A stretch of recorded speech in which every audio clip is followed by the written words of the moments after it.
Hey, what's up? This is Michael. If you've been paying attention to my videos recently, I think the last one I posted was a reel, and we were going to talk about relationships. In that reel, I explained that I don't, I'm not the expert on relationships, but I can just speak from my experience and what I have learned from my failures and what other people have taught me, along with, some of the most wisest people I've ever met. One of them being my mother. What I can tell you is that in my recent history, about 3 years ago, when my marriage fell apart, you know, we got married, but legally we're not. So I normally just call her my girlfriend because that's the truth of it. That's all she's ever been. Even when we thought we were married, things weren't coming together like they should. And I think the reason for that is because we had so much history, and that going back all the way to junior high. Now, in reality of it is, I loved her, but I wasn't in love with her, okay? And I don't know if anybody can separate the two, but I have been able to do that because I would have was willing and able to do whatever I could possibly do for her, not just for her, but my kids who I adopted into my life because she was going to be mine forever, and I obviously wanted the kids to be a part of my life too. Unfortunately, recently I lost my son to an accidental death, and it took me a while to. I am not over it, okay, but I have moved forward. I haven't moved on. And what I have learned is when the emotions come up and everything, is just to be able to ride with them and not try to fight them. And that's something that's new to me because even though I've always been an upbeat, caring, loving kind of guy, ever since my first time in prison. And the reason for that is because before I made it to prison the first time, I was a very good manipulator. I was an extremely good liar. And I could get anybody to give me anything I wanted them to give me. I could talk anybody out of their T-shirts and sell it back to them for double the price. So that is a fact. That's who I was before I went to prison. Now, one of the things I learned in prison is that, hey man, you got to take care of your family. And you shouldn't treat them like garbage because that's just what men do. Men don't do the things I was doing, right? I had, I was taken from my mom in order to take care of my habit and all that, but I had a really bad habit with cocaine and crack cocaine to be specific. And I never, but maybe 3 times tried it after that. It's been 30 years since I've even put hands on that stuff. So there was a couple times where somebody may have kicked me down something, but it was just never the same. And nor do I even desire to ever go back to that particular high. I barely even remember what it was like. But for me, the reason I think I had such a problem with it is because growing up as a child, they were always giving me all kinds of medication for what they deemed was depressive or manic behavior because I'd have these high ups and these low downs. And I was just, trying to find out who I was. My parents got divorced early. The people that I didn't like but ended up trying to be like them, I was trying to be a part of the gang and I was doing this and that. And I met a few people that, kind of took me under their wing and showed me some things. But in reality, I never really liked it because deep down, it wasn't me. I certainly never been the type to want to hurt somebody in order to get gain like money or cars or clothes or anything like that. Even though I've had people jump me for my shoes a couple times, people jump me for my clothes or money or things like that. That's kind of how things went when I was a kid. But I had it coming because I was walking around, with my head held high. I thought I was that and all that in a bag of chips, and I wasn't. But I thought I was, right? And so, after I went and did some treatment time, I went to a place called Wendy Center for about 3 months.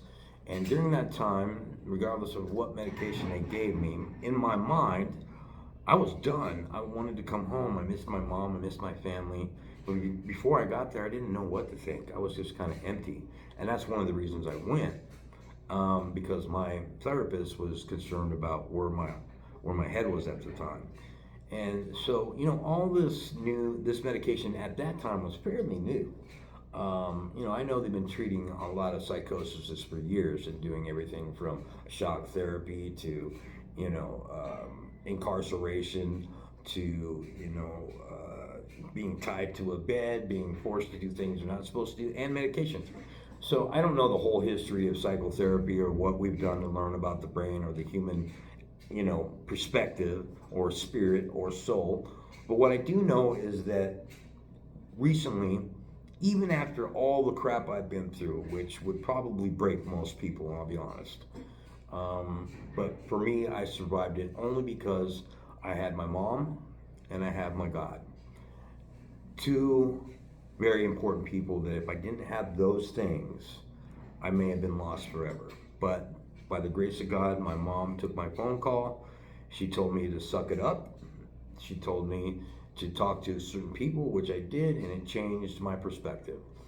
I started to think about, you know what, you know, I I don't deserve to be in this mess. I don't deserve to be treated like garbage. I don't deserve for people to literally throw me to the wolves and never give it a second thought.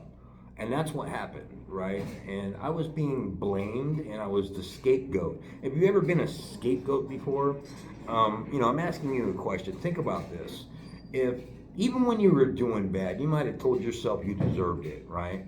You deserved being treated like that. And that's a common thing for most people because they are always being self-critical. Most human beings are self-critical all the time. It's one of the great motivators to get us to be better people than we used to be, because if we weren't critical of ourselves, then everything everybody else would do would be considered abuse. So what I'm talking about is being a scapegoat. People who suffer from depression, from anxiety disorders, mental disorders like multiple personality disorders or borderline personality disorders, things like that. People look for scapegoats. Just even normal human beings, quote unquote, if you can show me what normal looks like in the dictionary, I don't think we have a single person in history that may fit that mold. So, but you put your sins, your mistakes, your anger, your bitterness, all your frustration on somebody else, and you make them become the culprit. You make them become the demon. You make them become the one you can be mad at, and you convince yourself that it's okay because this person did that or they did this to you along the way, when reality, it's this person that doesn't understand how painful it hurts the other person, because they're not considering the other person's feelings because they're trying to protect themselves.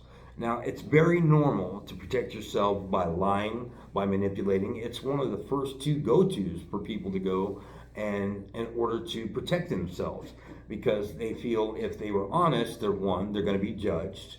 Two, that people wouldn't understand. They always think nobody's going to understand me. I'm the only one in the universe that feels this way.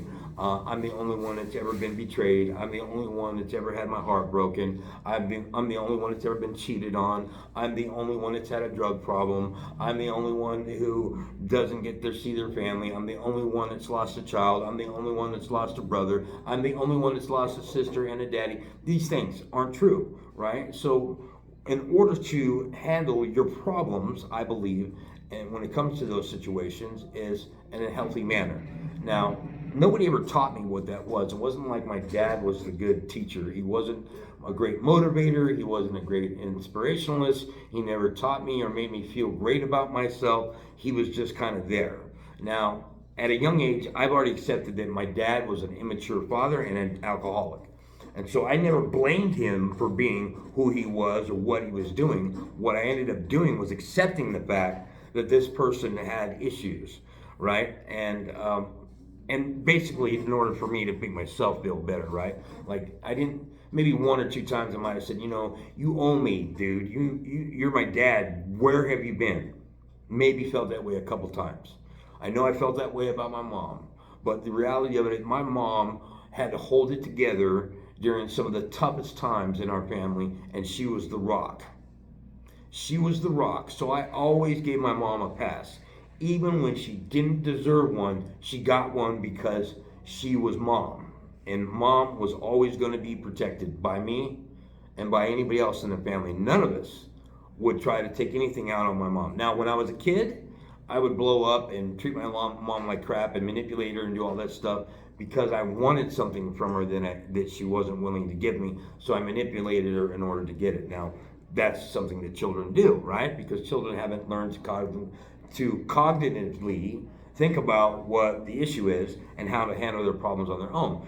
Especially if there's not two parents in the house, only one, and the other one's an alcoholic, only shows up when he feels like it, or when it's time to go to the lake and, play dad and not be dad. Now, does it sound like that I'm hurting my dad or I'm being rude about it? No, because I love my dad and I miss him very much, and I would, give just about anything to sit down with him today, because I know my old man had a big heart. The problem is that his heart was so big and he was so misunderstood, and he never gave himself a chance,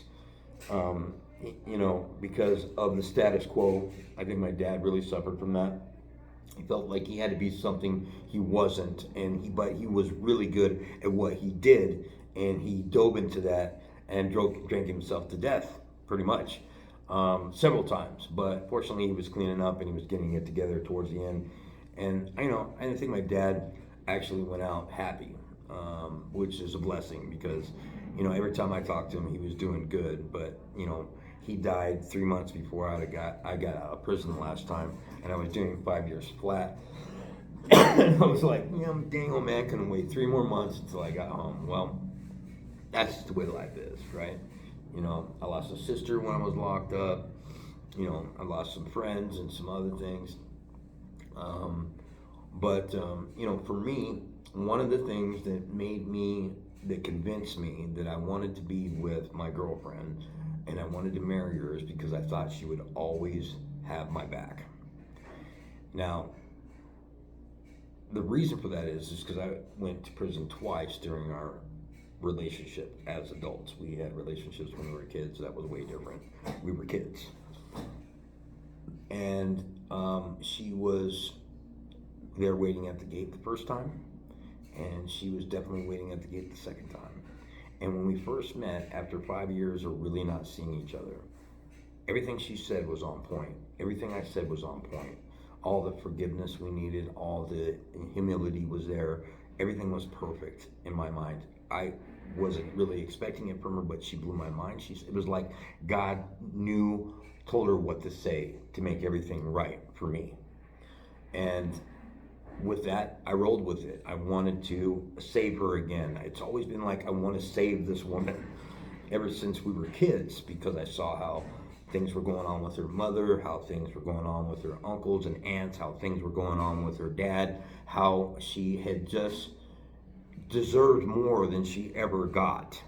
And I wanted to give that to her. However, because I wasn't giving myself what I needed, and because she couldn't give me what I needed, because she doesn't know how to give person or a man or anybody the love that they deserve, because she was deprived of it the whole time she was a child. So as she was growing up, there was some, I learned my lesson, and I'm not going to do this anymore in order to get this out of somebody. But there was never humility. There was never love. There was never compassion. There was never, I'm going to go out of my way to make this person feel loved and happy, because she didn't know how to do it.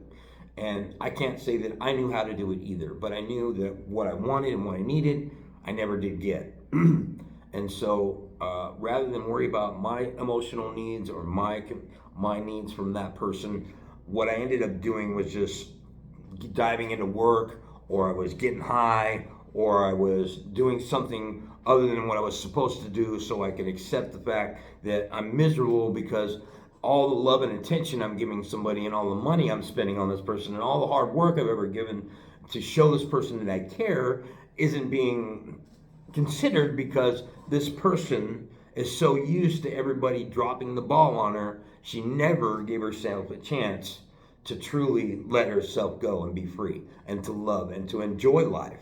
And I made it worse for her by not being there for her when she felt I needed to be. And I understand how that feels, because I recently went through it, but this time it was like, I don't care what you say. I don't care what you do. I don't care that you're going to lose your leg. I don't care that you're almost dead. I don't care if you're dead or alive. I'm done with you. And I really I struggled with that. But because I love this person, I understand her. I look at it from her perspective, and everything she did was for her. And, for the first time in her life, she actually stood up and did it for her. And she didn't need anybody else to do it for her. She knew what she wanted, and she kept it. And as much it may have hurt her, as much as she may have felt guilty, if she even feels guilty about it, she stuck to her guns. And that is something I'm learning to do myself. And so she got there before I did. Because had I got there first, I think both of us would have been better off, to be honest, because I would have handled it differently. I was always honest with her when we were kids. She was probably the only girl that I was with as a teenager that I would say, look, it's not you, it's me. And that's because it's true, because I was trying to sow my oats. I was going from one girl to the next girl, but I wouldn't cheat on her. I'd always tell her it's over, and I'd break her heart every time. But then somehow we'd end up getting back together. It was almost like we were meant to be. At young kids, we weren't getting it together. We weren't coming together like we should have, because she was doing her thing and I was doing my thing. But life always brought us back together. And that's what was cool about it. Because I really felt that, at one time I really felt that it was meant to be. And I realize now that I don't believe in meant to be's. I do believe that God puts people in our lives for a reason. I am very grateful for having such a good friend throughout all the years, no matter where we're at today. We haven't really spoken, but maybe one time, and maybe a handful of times in the last 3 years. And that's because she was alone and she really needed me, but yet she was still really angry at me. And she's been able to do that her whole life. She could hate your freaking guts, but because she thought she needed you, because she wanted you, she would hold that deep inside and she would hide it. And she would get her needs met. And then when her needs were met, she would like, she did it to her mom. She did it to her uncles. She did it to me. That's how she's been her whole life. And I don't blame her, because she deserves better as a child. She deserves better as a girl. She deserves better as a woman. And, I am very happy to say that I really think she's in a good spot right now. I don't know for sure, but I think that, regardless of how I feel about it, I think it's very important that she's healthy and that she's happy. And so this is why I'm talking about relationships. And I messed up with this relationship because, one, we got married too quick. I was gone for 5 years. I don't know what she did during that 5-year period. She didn't tell me. She didn't even start writing me until, maybe 6 months to the gate. And that's because her grandfather had died, and his name I won't mention, but I loved that dude. He was a good man, and he always looked out for us when we needed him. And I love him. I think he was an honest person. I think he was a very loving person, and probably misunderstood his whole adult life. And that also goes for him, because he didn't love himself enough to be honest, because he was worried what others might think of him. And maybe he just didn't know who he was until he got to a certain age. And I understand that too. I've always been a good guy. I've always been somebody who never held a grudge. I never retaliated much after being an adult.